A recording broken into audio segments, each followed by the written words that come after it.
What? Is Paimon seeing things? Is that a Dodoko? No, there really is a Dodoko over there. And it looks just like... It looks like Barbaloth. Oh my, what a coincidence this is. Traveler?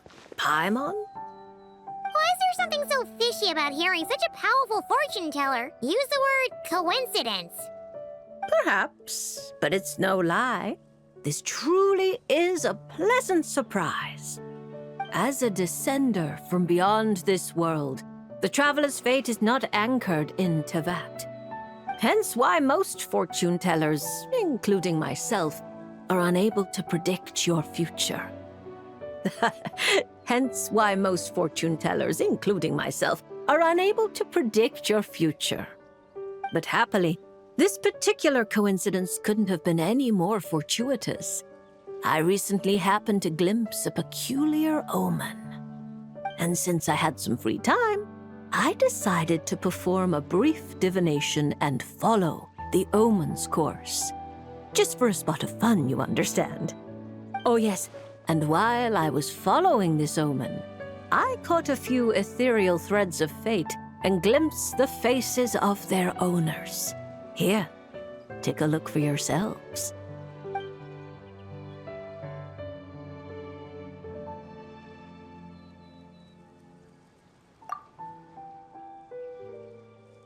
See? Didn't I tell you? Someone with so many friends was bound to recognize them all. Hi, you two. It's been a while, hasn't it? I thought I'd lend a hand with Barbie's divination. Indeed, if Alice hadn't insisted, I'd have treated these names as minor variables and discarded them from the divination. But then you would have missed out on this fun little excursion, wouldn't you? Besides, as mages, we couldn't possibly disappoint the little cuties involved in the prophecy now, could we?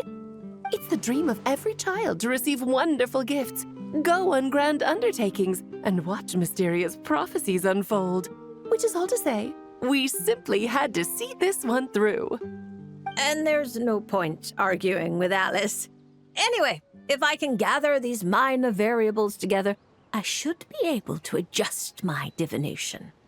So here I am, seeking them out, and if possible, offering them a little fortune-telling. I don't have time to go around divining things like that, but I'm sure it won't be long.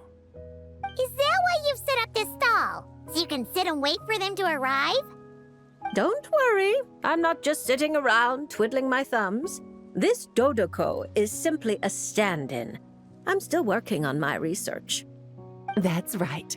And I installed sensors on Barbie's Dodoko. As soon as the right person shows up, she'll receive an instant notification. And Dodoko will give a happy little wiggle to make sure our... You'll knock my scryglass onto the floor. And hold that cup steady. I don't want you spilling hot chocolate on my manuscripts.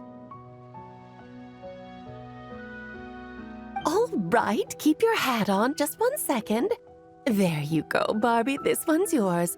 I hardly put any sugar in it, I promise. When you say hardly any sugar, I can't help but feel like we're not speaking the same language.